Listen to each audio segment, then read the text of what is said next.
What's up guys? Sa mga nagtatanong, meron pa bang kita dito sa Facebook Reels Short Videos? Guys, eto magandang pag-usapan natin ito ngayon dahil maraming update dito kay Meta. At the same time, isi-share ko sa inyo yung mga videos na pwede nyong simulan habang kayo ay may ginagawa or pwede nyong isabay habang kayo ay may trabaho or pwede nyong gawing side hustle. Itong Facebook Reels Short Video. Well guys, nandito na tayo sa aking professional dashboard. Nandito na ako sa aking payout account. And alam nyo ba guys, etong $486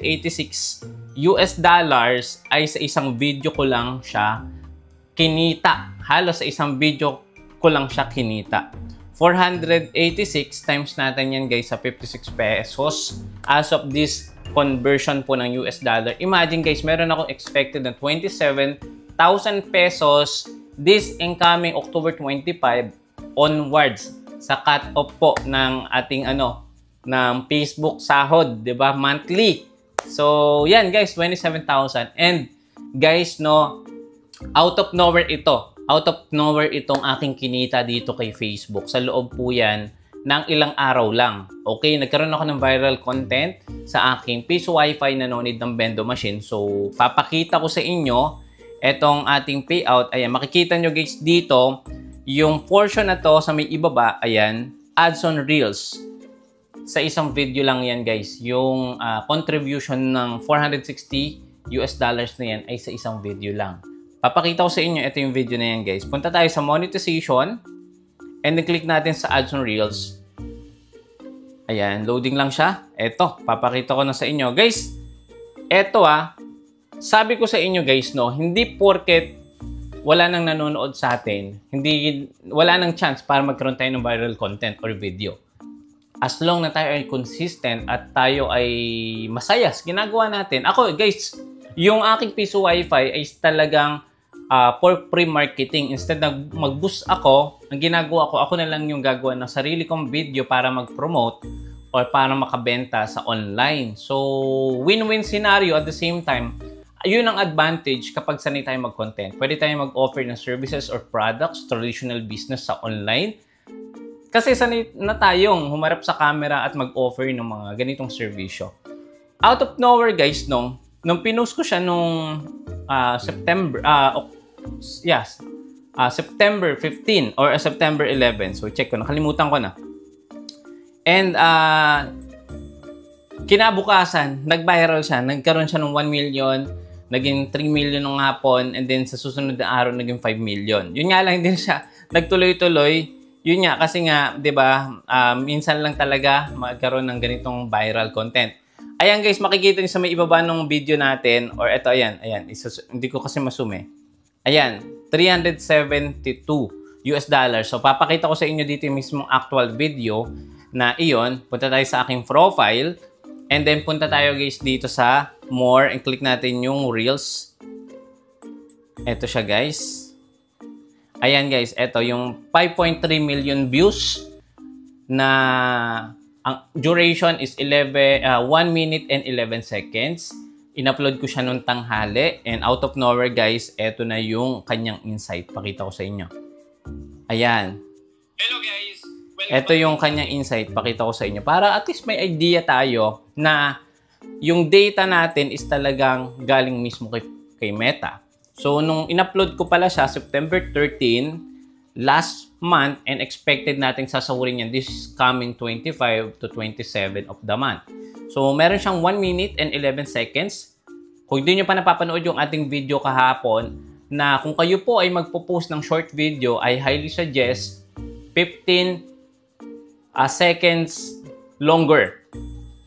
Pag 10 seconds po, possible, wala na po wala nang mapi-please na ads. So, yun ang bagong update. Kung hindi nyo pa napapanood, ilalagay ko yung video na yung pagkatapos ng video na to. But tapusin mo muna to kasi i-share ko sa inyo, meron pa tayong isang creator na nakilala na sinasabay niya yung pagko-content niya sa kanyang extra side hustle sa kanyang buhay. So, well, hindi ko na papangalanan pero papakita ko yung data. So, eto guys, 5.3, meron tayong 84,000 reactions, meron tayong 54,000 comments, and meron tayong 7,400 shares. Grabe, di ba? 7,490 shares. Imagine guys, sobrang laki na natulong nito kasi talagang nakabenta ako dahil dito sa video na to. At the same time guys, di ba? Meron pa akong expected na sasahurin na 27,000 pesos dito sa isang video na to. Napakalaki nung nahakot na revenue niya sa isang video lang. So yun nga po ang sinasabi ko sa inyo. Be consistent. Huwag tayong mapagod. Or talagang ituloy-tuloy lang natin yung mga pag-upload ng video. At the same time, dapat syempre alam natin yung algorithm. So paano nga ba nagwo-work yung algorithm? Sa susunod na video pag-uusapan natin ano yung ginawa ko, why nagkaroon ng ganitong kalaking views. So, yun. And proceed tayo dito sa isang creator na nakilala ko na kumikita siya habang siya ay nagtatrabaho at nagko-content dito sa Facebook. Well, maliit lang naman yung kita niya and i-reveal ko po sa inyo. Okay? Ayan. So, guys, ito yung kanyang content, no? Actually, ito yung ano niya, ginagawa niya sa kanyang mga pang-araw-araw na buhay, no? Meron siyang services na ino-offer. Ayun yung sinabi ko sa inyo. Sa online, pwede tayo mag-offer ng services ng traditional business or ng mga katulad nito. Ayan. So, ang ginagawa niya, guys, is nagmamanicure, pedicure. Parang ganun po ba yung term na yan? Ayan. So, meron siyang na-earn dito na views. 1.1 million views. Then, sa next video niya is meron siyang 1 million views. Sa third video niya, guys, nag-viral again. Meron siyang 1 million views. And then, sa fourth video niya, meron siyang 1 million views.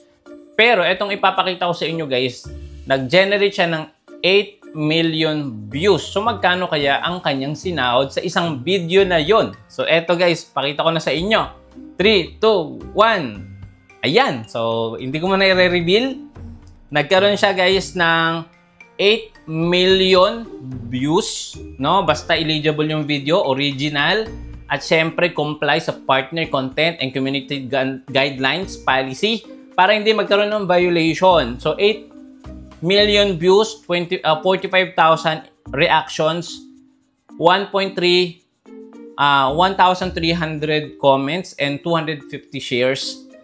Ito ang kanyang sinahod. Ready na ba kayo guys makita? Ito na. Not to brag nga, sabi ni Madam, but to inspire po yung mga makakapanood ng video na to. And pwede nyo po itong isabay habang kayo po ay may ginagawa. Nagtatrabaho ka ba? Meron kang business. Gawin mo yung Facebook Reels. Gumawa ka ng mga content na makakatulong sa'yo na magkaroon ng extra side hustle. Malay mo, di ba? Magkaroon ng viral katulad nito. At eto na nga po ang kanyang sinahod sa isang video na yon. Ayan, guys.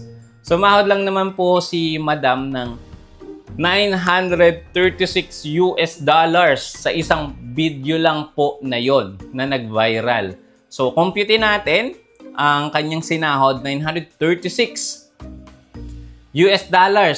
times natin sa 56 pesos. Imagine, out of nowhere, di ba, na sabay ng mga pagko-content habang siya ay may ginagawa, habang siya ay mayroong service na ino-offer sa online. Then, out of nowhere, mayroong kang kikitain na 52,000 pesos. Saan mo yan mahahanap sa balat ng online, di ba? Dito yan sa Facebook Reels at napakalaki ng opportunity na naghihintay sa'yo, lalo na kung ikaw talaga ay may potential sa paggawa ng content. So, mahalin lang natin ginagawa natin. At the same time, yung online talaga is so powerful na pwede talaga tayong magkaroon ng magandang opportunity. Pwede tayong makaipon, makapag-start ng business. Katulad ng ginagawa ko, guys. Talagang nagpapasalamat ako sa Facebook, sa online kasi nga natuto tayo kung paano tayo mag-content, mag-share ng mga content na pwede tayo mag-offer ng mga services. Unlike sa iba guys, di ba? Kailangan pa nila magbayad ng mga endorsement or ng collaboration bago ma-promote yung mga service nila. Why not? Kayo na lang po mismo ang gumawa ng content sa inyong mga business katulad ni Madam at katulad ko na may ino-offer ng mga traditional business at same time, pwede pa tayong kumita ng extra dito sa short video. Yun lang guys. Maraming salamat at kung nagustuhan mo yung video natin ngayon, don't forget to subscribe. Kung bago ka lang dito sa atin at napadpad ka dahil sa video na to, don't forget to subscribe and i-click mo na din yung bell icon para sa mga susunod na video. Ituturo ko naman sa inyo paano magkaroon ng viral content dito kay Facebook. Yun lang guys. Maraming salamat. See you again sa next video. Bye-bye!